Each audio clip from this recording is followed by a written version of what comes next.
Hey everyone, Jason Ballas with Outdoor Product Review. Yeah, it's been a bit. I must apologize. Most of you guys have been with me since the beginning. I started this in 2008. I still have 10,000 subscribers, which is amazing. I would still like to really increase that number up. Most of you folks know me from doing bow reviews and crossbows, whatever the case is. However, I had to take the last 3 years off really because I was finishing my doctorate. Which is very labor intensive, and I basically didn't even have time to breathe. You see I look a lot older. Just kidding. I mean, I do. But no matter what the case is, one thing is I'm going to continue doing reviews on different things, outdoor adventures. Really, I'm just going to open this whole channel up to do whatever we need to do, fishing, hunting, whatever the case is. I'm not getting away from hunting. That's still my main passion. I'm going to Colorado this year for 2 weeks of archery. Also, after 17 years of putting in preference points, I finally drew an Area 2 tag for second rifle in Colorado. They have some monster bucks. Matter of fact, this buck right here was shot up there. Huge 5x5, 29 inches on the inside. But there's some really big bucks there. And after 17 years of putting in for points, I finally drew a tag. So make sure you subscribe and like. All this is going to be on video this year. Now we're back. We're having fun. We're enjoying ourselves. I'm up here in Washington now. I'll be here for the next 3 years or so. And yeah, I've really hammered into the salmon fishing. I've really been trying to get into the salmon fishing. One thing I must say is that anglers here are totally different than what I'm used to in Colorado or anywhere else, really, for that fact. Nobody ever wants to tell you anywhere where to go fishing. No one wants to help you whatsoever. There is a few people here and there, but everything is hush hush. You look on any forum, and it's like, somebody puts a picture out. Where'd you catch that? In a river. Okay, that's great. That really helps me out. How did you catch it? I was using bait, or I was using, a lure. That doesn't really help me out, or help anybody out, especially people. This is one of those things like hunting. We are really losing the people that are putting money into the industry. Hunting, there's not that many people hunting. I mean, you wouldn't think that when you go out over the counter in Colorado and there's millions of people. But our youth today are really not being introduced into the outdoors like we were. They're just hanging out on their Xboxes or whatever. So, we as sportsmen need to be able to help other sportsmen find where places are to go, how to fish, how to hunt, whatever to do. There's plenty of YouTube videos on how to do stuff. And believe me, I utilized a lot of those guys on here, and I'll give shout outs to them, and you'll see them down in the comments of how they've helped me prepare to fish in the Pacific Northwest, which is this whole other thing based off their rules. They have, barbless hooks that have to be used in the Puget Sound and all the rivers for salmon. You lose a lot of fish when you're out fishing. You can only fish on certain days. There's a river, and we're going to talk about this. Today we're going to be making some, what we call, I think these are cannonball weights, and I bought a mold for it, and I'll go into that in just a second. But, certain rivers, like you can only fish on Wednesday, Thursday, Friday, Saturday. There's ones that, they're only open from this time to this time. You can't night fish. It's just, there's a lot of stuff. And I understand that with the salmon fishery and the numbers that are dwindling, they say. But it's really confusing. And trying to read their regulation booklets, it's like when I was doing my doctorate, trying to understand all that stuff. So it's very, very difficult. And they also have an app that has emergency changes on it that you don't know, oh, this is closed all of a sudden. So you really need to keep up to date. And word of mouth, you can't use that in court of law. I say, well, they said it was open. So you have to really just keep up to date and make sure you're doing the right stuff. I always made the joke when I first got here, I had to stand on one foot while chewing bubble gum and casting my rod with my opposite hand. So yeah, it's very difficult. But the great thing is that you can catch a lot of fish. Last year I caught some really nice pink salmon were running last year. I caught pinks, I caught some cohos, I lost a really big king salmon. So this can be done. And one of the rivers I'm going to concentrate on this year, which I did last year, is the Puyallup River. And that's south of me quite a ways by Tacoma. And it's a river that runs right into the Puget Sound. And There's a lot of kings in there. There's a lot of coho and pinks on odd years. Pink salmon run every other year. It's sort of weird, but that's how it is. But one of the things you do is called drift fishing down there. I'll do a whole setup video on how my drift fishing rig is going to be. But one of the main components is making this little weight right here. It's a cannonball weight, okay?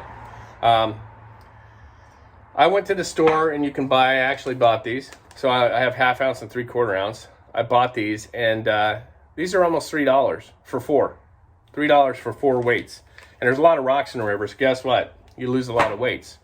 You can use pencil lead that you put out to whatever depth you want, but the problem is that it keeps the line a little higher in the water and you don't catch that many fish.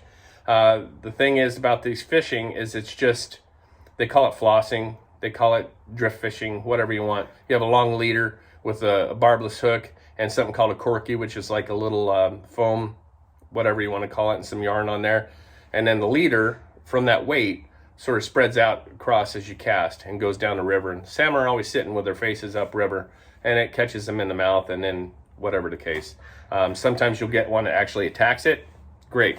But it gets them in the mouth, and you're good to go. You can't snag fish. If you do foul hook a fish, you need to return it right away to the water. They have certain things. You can't keep wild certain fish in certain rivers, and you have to know how to do that. All of that we'll be going over because I'm going to have GoPro. I have the Tacticam, Jeff Peel over there at Tacticam. Him and I have been friends for a long time. I'll have that on. We'll be out there fishing, and you guys are going to see what this is all about. So what we're going to talk about today, sorry it's been a little bit long, we're going to talk about the Do-It Cannonball mold. All right, we're going to make our own mold. I pretty much used, last year I made a bunch of jigs. Let me show you here. A bunch of jigs for fishing, for some of the salmon. And I made these using my Do-It mold, but I used up pretty much all my old sinkers and stuff that I had just to melt into my smelting pot to make these. I caught some really big chum salmon on there. I don't find chum salmon tasty at all, but they're really big, and I'll show you a picture of them, the biggest one I caught. So, yeah, really good fighting. It's fun fishing.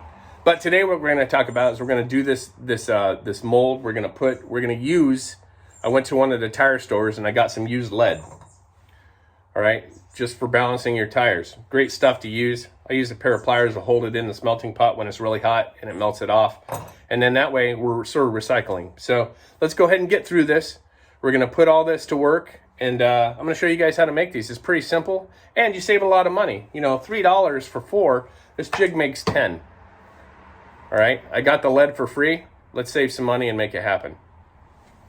We take these brass little points here. It's basically like the eye, and you try to push them in there. I take a pair of pliers and press them. I'm trying to do this one-handed. Sorry, guys. Press them in, and it sort of stays in place. For the most part, that's it. You take your jig, and you just close it. All right. Now you can hold it, but you see how it sort of separates?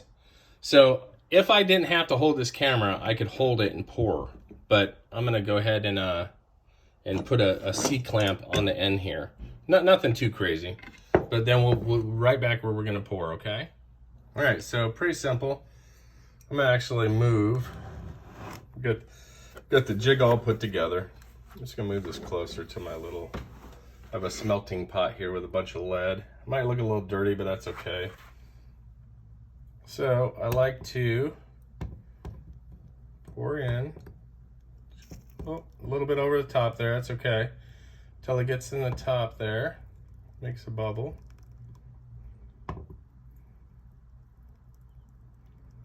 Makes a bubble. You gotta be very, very careful. Lead is so hot.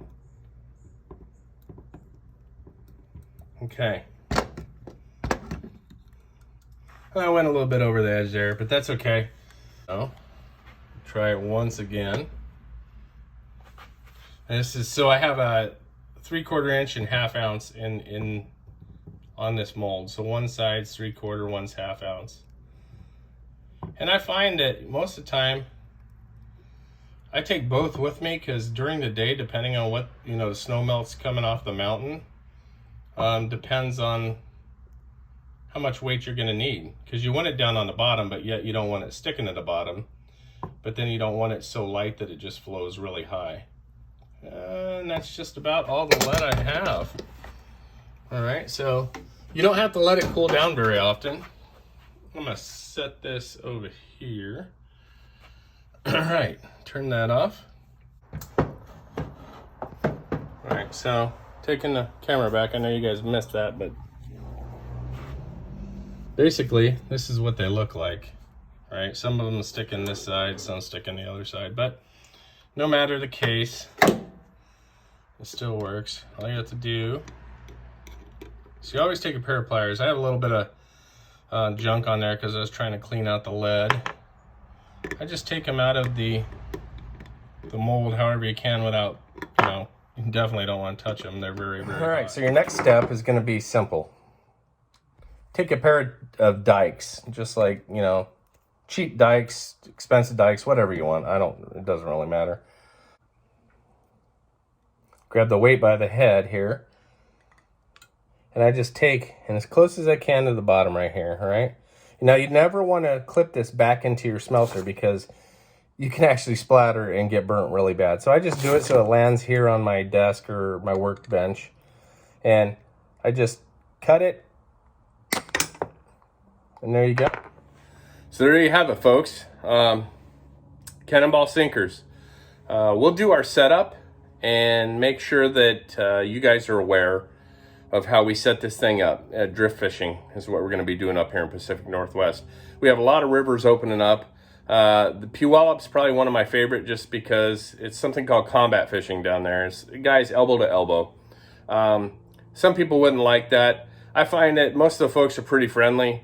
It's a very synchronized pattern, the way you throw. Nobody gets tangled every once in a while, but that's okay. You will lose some weights, and that's one of the reasons why I'm trying to really stock up and make a lot, just because there's a lot of rocks down there. And there's a key sentence you guys will see in the video here pretty soon, a couple weeks, where I'll be out there at the Puyallup, and we'll do some drift fishing. There's some other rivers, Nisqually. We have the Sol Duck River. You can use spinners over there. There's different places, but we're gonna have our little GoPros on. I'll have the Tacticam. You guys are gonna get firsthand, experience and basically ride in the seat of your pants, and hopefully we're gonna catch something. Make sure though that you subscribe, like this video, but subscribe to my channel because we're gonna be doing the elk hunt. We're gonna be doing the mule deer hunt.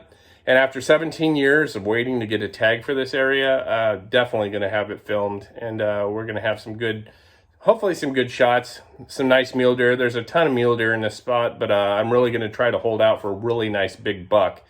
I'll tell you, if you guys need or want to try to do this, just be real careful. Make sure that you melt your lead outside.